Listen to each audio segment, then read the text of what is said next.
ಮಹಾಯುದ್ಧ ವಿಶೇಷ ಸ್ವಾಗತ. ಹಸನಬ್ ಅವರೇ, ಶಾಯಿ ಇಮಾಮ್ ಬುಖಾರಿ ಯಾವ ಸಂದರ್ಭ ಏನು ಮಾಡಿದ್ದಾರೆ ಹೇಳಿ? Narendra Modi is terrorist number 1 ಅಂತ ಹೇಳಿದ್ದಾರೆ.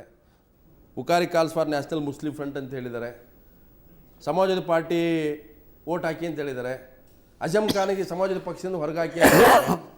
ಪಕ್ಷದ ಒಂದು ವ್ಯವಸ್ಥೆಗಳಲ್ಲಿ ಇವ್ರು ಯಾರು ಬಂದು ಮೂಗು ತೋರ್ಸಕ್ಕೆ ಅಂತ ಇವರನ್ನು ಹೊರಗೆ ಹಾಕಿ ಇವರನ್ನು ತೆಗೀರಿ. ಹಾಗಾದರೆ ಇಡೀ ಒಂದು ಸಮುದಾಯದ ಪ್ರತಿನಿಧಿಯಾಗಿ ಇವ್ರು ಮಾತಾಡೋಕ್ಕೆ ಇವ್ರಿಗೆ ಏನು ಅಧಿಕಾರ ಇದೆ? ಈಗ ಅವರು ಸಮಾಜದ ಪ್ರತಿನಿಧಿಯಾಗಿ ಹೇಳಿದ್ದಾರೆ ಅಂತ ಹೇಳಿ ನಾನಂತೂ ಅದನ್ನು ನಂಬೋದಿಲ್ಲ. ಅದು ಅವ್ರ ವೈಯಕ್ತಿಕ ಅಭಿಪ್ರಾಯವನ್ನು ಹೇಳಿದ್ದಾರೆ. ಅವ್ರೇನು ಇಸ್ಲಾಂ ಧರ್ಮದ ಈಗ ನಾನು ಯಾವ ಧರ್ಮ ಗುರು ಅಲ್ಲ ಇಸ್ಲಾಮದ್ದು. ಅವರು ಬರೀ ಕೇವಲ ಒಂದು ಮಸೀದಿಯ ಆಡಳಿತಗಾರ, ಆ ಒಂದು ಜುಮ್ಮಾ ಮಸೀದಿಯ ಹೆಡ್ಡು. ಅದೇ ರೀತಿ ಇಲ್ಲಿ ಬೆಂಗಳೂರಿನಲ್ಲಿರುವಂತಹ ಮಸೀದಿಗಳಲ್ಲಿ ಪ್ರತಿಯೊಂದು ಮಸೀದಿಗೂ ಒಬ್ಬೊಬ್ಬರು ಹೆಡ್ ಇರ್ತಾರೆ, ಮುತವಲ್ಲಿಗಳು.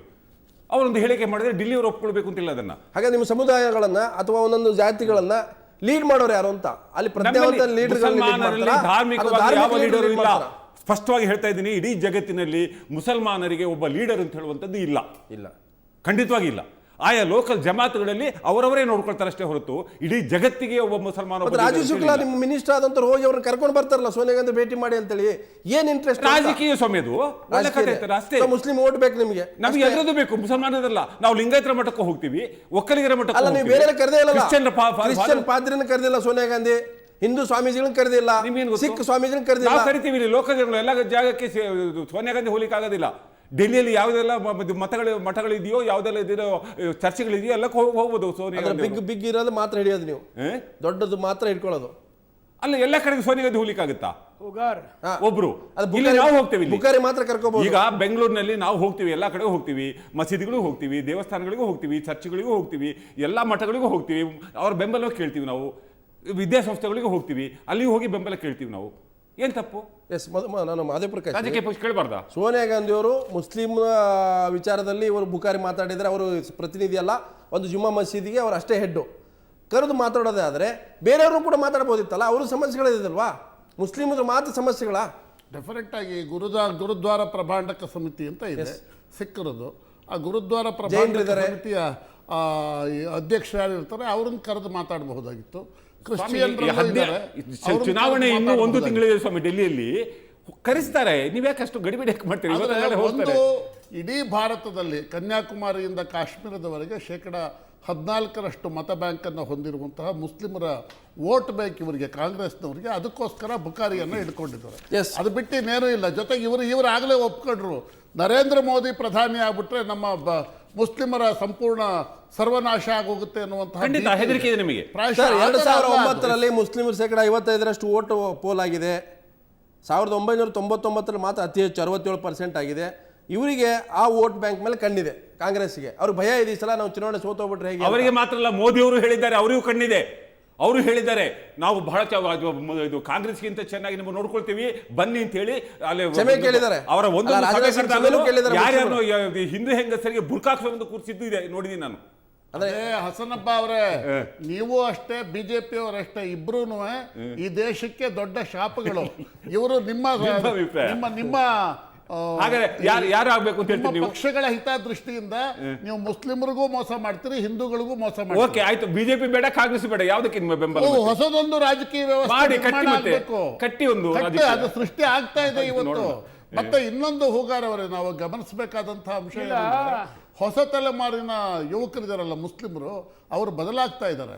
ಈಗ ಒಬ್ಬ ಬುಖಾರಿಯನ್ನು ಅಥವಾ ಇನ್ಯಾರೋ ಒಬ್ಬ ಮುಸ್ಲಿಂ ಧರ್ಮಗುರು ಯಾರು ಫಾಲೋ ಮಾಡಲ್ಲ, ಈಗ ಎಲ್ಲ ಸ್ವತಂತ್ರರಾಗಿದ್ದಾರೆ. ಹೌದು, ಅವರು ಸ್ವತಂತ್ರವಾಗಿ ಆಲೋಚನೆ ಮಾಡೋದಕ್ಕೆ ಪ್ರಾರಂಭ ಮಾಡಿದ್ದಾರೆ.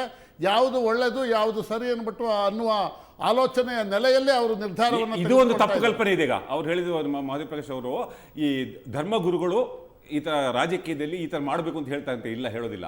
ಧರ್ಮಗುರುಗಳು ಕೇವಲ ಧಾರ್ಮಿಕ ಉಪದೇಶವನ್ನು ಮಾಡಲಿಕ್ಕಾಗಿ ಮುತವಲ್ಲಿ ಮೌಲ್ಯ ಅಲ್ಲ. ಮುತವಲ್ಲಿ ಒಬ್ಬ ಸಾಮಾನ್ಯ ನಾಗರಿಕ, ಮುತವಲ್ಲಿ ಅಂತ ಹೇಳೋದು ಒಬ್ಬ ಸಾಮಾನ್ಯ ನಾಗರಿಕ, ಆ ಮಸೀದಿಯ ಹೆಡ್, ಅಡ್ಮಿನಿಸ್ಟ್ರೇಷನ್ ಮಾತನಾಡಿತ್ತಲ್ಲ, ಅದು ಧಾರ್ಮಿಕವಾಗಿ ಬರೋದಿಲ್ಲ. ಅವರು ಹೇಳಿದಂತ ಮಾತು ಅವರೊಬ್ಬ ನಾಗರಿಕರಾಗಿ ಹೇಳುವಂತದ್ದು. ಮುತವಲ್ಲಿಗಳು ಮೌಲ್ಯಗಳು. ಹಾಗಾದ್ರೆ ಕಾಂಗ್ರೆಸ್ ನಲ್ಲಿ ಮುಸ್ಲಿಂ ನಾಯಕರದ್ದು ನಡೆಯಲ್ಲ, ಬಿಜೆಪಿ ಎಲ್ಲರೂ ಮುಸ್ಲಿಂ ನಾಯಕರ ಮಾತು ಕೇಳಲ್ಲ, ಇನ್ನು ಬೇರೆ ಬೇರೆ ಪಕ್ಷಗಳಲ್ಲಿ ಮುಸ್ಲಿಂ ನಾಯಕರು ಸಂಪ್ರದಾಯವೇ ಇಲ್ಲ. ಇಸ್ಲಾಂ ಜನಾಂಗದ ಸ್ಪೆಷಾಲಿಟಿ ಅದು. ಏನು ಅಂತಂದ್ರೆ ನಿಮಗೆ ಯಾರು ನಾಯಕರಿಲ್ಲ. ಇಸ್ಲಾಂ ಧರ್ಮಕ್ಕೆ ಒಬ್ಬ ಹೆಡ್ ಅಂತ ಹೇಳುವಂತವನೇ ಇಲ್ಲ ಜಗತ್ತಲ್ಲಿ ಯಾವುದೇ ರಾಷ್ಟ್ರದಲ್ಲೂ. ಧಾರ್ಮಿಕವಾಗಿ ಇಲ್ಲ, ಅಲ್ಲ, ಧಾರ್ಮಿಕವಾಗಿ ಇಲ್ಲ, ಆಡಳಿತಾತ್ಮಕವಾಗಿ ಯಾರು ನನಗೆ ಬುಕಾರಿ ಬೇಕಾಗಿಲ್ಲ. ಹಾಗೆ ನಿಮ್ಗೆ ಯಾರು ಲೀಡರ್ ಅಂದ ಮೇಲೆ ಬುಕಾರಿ ಹಾಕ್ಬೇಕು. ನಾವು ಬೇಕು ಅಂತ ಎಲ್ಲಿ ಹೇಳಿದ್ವಿ? ಬುಕಾರಿ ಮೀಟಿಂಗ್ ನಾವು ಎಲ್ಲಿ ಹೇಳಿದ್ವಿ? ಉದಾಹರಣೆಗೆ 1900 ಲೀಡರ್ ಇಲ್ಲ ಅನ್ನೋದಾದ್ರೆ ಈ ಲೀಡರ್ಗಳನ್ನ ಯಾಕೆ ಭೇಟಿ ಮಾಡಬೇಕು? 77ನೇ ಇಸ್ವಿಯಲ್ಲಿ ಶಾಹಿ ಇಮಾಮ್ ಕರೆ ಕೊಟ್ಟಾಗ ದಕ್ಷಿಣ ಭಾರತದ ಯಾವ ಲೀಡರ್ ಅಂತ ಆಯ್ತಲ್ಲ, you are accepting Imam Bukhari is leader of the Muslim. ನೀವು ಹೇಳಿದ್ರಿ 77ರಲ್ಲಿ ಹೋಗ್ಬಿಟ್ಟು ಎಲ್ಲ ಪಕ್ಷದ ನಾಯಕರು ಬುಖಾರಿ ಅವರನ್ನ ಭೇಟಿ ಮಾಡಿದಾಗ ಇಡೀ ಭಾರತದಾದ್ಯಂತ ಮುಸ್ಲಿಮರು ಕಾಂಗ್ರೆಸ್ ವಿರುದ್ಧ ಶಾಹಿ ಇಮಾಮ್ ಒಬ್ಬರ ಹೇಳಿಕೆಯಲ್ಲ, ಆಗ ಆದಂತಹ ಕೆಲವು ಅನೇಕ ಅತಿರೇಕಗಳು ಅದು ಬೇರೆ ವಿಚಾರ, ಸಂದರ್ಭ ಬೇರೆ ಇರಬಹುದು, ಸಿಚುವೇಶನ್ ಬೇರೆ ಇರಬಹುದು, ಟೈಮಿಂಗ್ ಬೇರೆ ಇರಬಹುದು.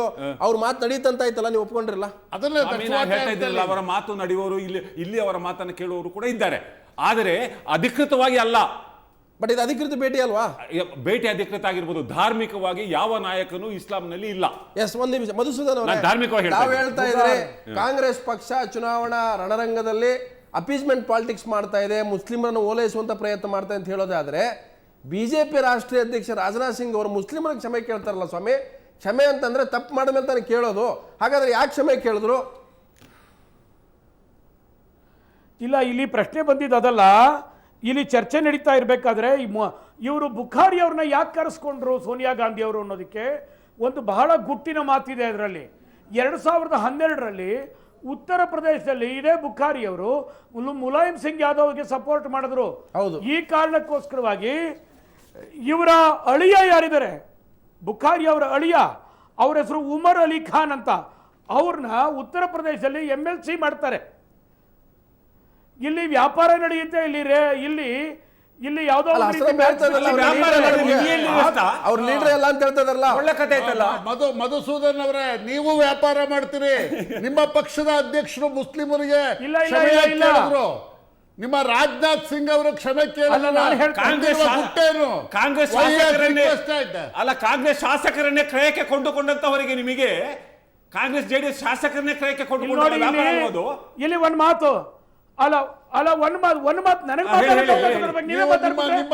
ರಾಜನಾಥ್ ಸಿಂಗ್ ಅವರು ಕ್ಷಮೆ ಏನಕ್ಕೆ ಕೇಳಿದ್ರು ಅಂತ ತಪ್ಪು ಕೇಳಿದ್ರು ಹೇಳಿ. ಇಲ್ಲ, ನಾನು ವ್ಯಾಪಾರ ಮಾಡೋದಕ್ಕೆ ಮಾತು ಮುಸ್ಲಿಂ ರೋಡ್ ಬರ್ಲಿ ಅಂತ ಕೇಳಿದ್ರ? ಪೂರ ಕೇಳ್ರಿ ಮಾಧವ್ ಪ್ರಕಾಶ್, ಪೂರ ಕೇಳಿ. ಎಲ್ಲಿ ಪೂರ ಕೇಳೋದು? ನೀವು ಮುಸ್ಲಿಮರಿಂದ MLC ಮಾಡಿದ್ರೆ ವ್ಯಾಪಾರ ಅಂತ ಹೇಳ್ತೀರಿ, ರಾಜನಾಥ್ ಸಿಂಗ್ ಕ್ಷಮೆ ಕೇಳ್ಕೊಂಡ್ರೆ ನಾವು ಬದಲಾಗಿದ್ದೀವಿ ಅಂತ ಹೇಳ್ತೀರಿ. ಅದಲ್ಲ, ನಾನು ಏನು ಹೇಳೋ ಇಲ್ಲ, ನೀವೇ ಹೇಳ್ತಾ ಇದ್ದೀರಲ್ಲ. ನೀವು ಹೇಳಲ್ಲ, ನಿಮ್ಮ ಅಧ್ಯಕ್ಷರು ಹೇಳಿದ್ದು ರಾಜನಾಥ್ ಸಿಂಗ್ ಅವರು. ಅಲ್ರಿ, ನಾನು ಬಾಯ ಬಿಟ್ಟಿಲ್ಲ, ನೀವೇ ಮಾತಾಡ್ತಿರಲ್ಲ ಮಾಧವ್ ಪ್ರಕಾಶ್. ಇಲ್ಲ ಸ್ವಾಮಿ, ನೀವೇ ಹೇಳಿದ್ರಿ ಒಬ್ಬನ್ನ MLC ಮಾಡಿ ವ್ಯಾಪಾರ ಅಂತ ನೀವು ಹೇಳಿದ್ರಿ. ನಾನು ಹೇಳೋದನ್ನ ಕೇಳಿ, ರಾಜನಾಥ್ ಸಿಂಗ್ ಅವರು ನಾನು ಹೇಳೋದ್ ಬಿಡಿ ನೀವು. ಅಲ್ಲ, ನಾನು ಉತ್ತರ ಕೊಡ್ತೀನಿ ಕೇಳಿ. ಕೊಡಿ ಬೇಗ. ಅಲ್ಲ, ಇಷ್ಟೇ, ಇಲ್ಲಿಯವರೆಗೂ ಮೋದಿ ತಪ್ಪು ಮಾಡಿಲ್ಲ, ನಾನು ಕ್ಷಮೆ ಕೇಳೋದಿಲ್ಲ ಅಂತ ಹೇಳಿದ್ರು. ಮೋದಿ ಅವರ ಸ್ಟ್ಯಾಂಡ್, ಬಿಜೆಪಿ ಅಧ್ಯಕ್ಷರಲ್ಲ ರಾಜನಾಥ್ ಸಿಂಗ್, ಅದು ಮೋದಿ ಅವರ ಅದು ಮೋದಿ ಅವರ ಸ್ಟ್ಯಾಂಡ್. ರಾಜನಾಥ್ ಸಿಂಗ್ ಸ್ಟ್ಯಾಂಡ್ ಬೇರೆ, ಮೋದಿ ಸ್ಟ್ಯಾಂಡ್ ಬೇರೆ, ಅಡ್ವಾಣಿ ಸ್ಟ್ಯಾಂಡ್ ಬೇರೆ, ಮುರಳಿ ಮನೋಹರ್ ನಿಮ್ಮ ಪಕ್ಷದಲ್ಲಿ ಅಧಿಕೃತ ವ್ಯಕ್ತಿ ಯಾರು? ಅಧ್ಯಕ್ಷರೇ ಅಲ್ಲ, ಪ್ರಧಾನಿ ಅಲ್ಲ. ಆದ್ರೆ ಅದು ಪೂರ ಕೇಳಿ. ಆದ್ರೆ ಅಕಸ್ಮಾತ್ ಯಾರಿಗಾರ ಬೇಜಾರಾಗಿದ್ರೆ ಇದನ್ನ ತಪ್ಪು ಅಂತ ಹೇಳಿ ಹೇಳ್ತಾ ಇದ್ರೆ, ಮೀಡಿಯಾದವ್ರು ಹೇಳ್ತಾ ಇದ್ದಾರೆ, ಮಹದೇವ್ ಪ್ರಕಾಶ್ ಆಷಾಢ ಬುದ್ಧಿಗಳು ಒಪ್ಪಿಕೊಳ್ಳುವಂತಹ ಧೈರ್ಯ ನಿಮಗಿಲ್ಲ. ಮೋದಿ ಅವರು ತಪ್ಪು ಮಾಡಿಲ್ಲ ಅಂತ ಹೇಳ್ತಾರೆ, ರಾಜನಾಥ್ ಸಿಂಗ್ ಅವರು ತಪ್ಪು ಮಾಡಿದ್ದೀನಿ ಅಂತ ಹೇಳ್ತಾರೆ. ಎಂತ ಇಬ್ಬಂದಿತನ ನಿಮ್ದು. ನಿಮಗೆ ಪ್ರಾಮಾಣಿಕತೆ ಇದ್ರೆ ಸತ್ಯ ಒಪ್ಕೊಳ್ಳಿ. ನೀವು ಅಲ್ಲ, ಇಲ್ಲ, ಸತ್ಯ ಮೋದಿ ಅವರು ಹೇಳಿರೋದು ಸತ್ಯ. ಅಲ್ಲ, ಮೋದಿ ರಾಜನಾಥ್ ಸಿಂಗ್ ಅಧ್ಯಕ್ಷರ, ಮೋದಿ ಅಧ್ಯಕ್ಷ, ನಿಮ್ಮ ಅಧ್ಯಕ್ಷರೇ ಹೇಳಿದ್ದು ಸುಳ್ಳಾದ್ರೆ ಅಧ್ಯಕ್ಷನಾಗಿ ಇಟ್ಕೊಂಡಿದ್ದೀರಿ ಕಿತ್ತಾಕಿ.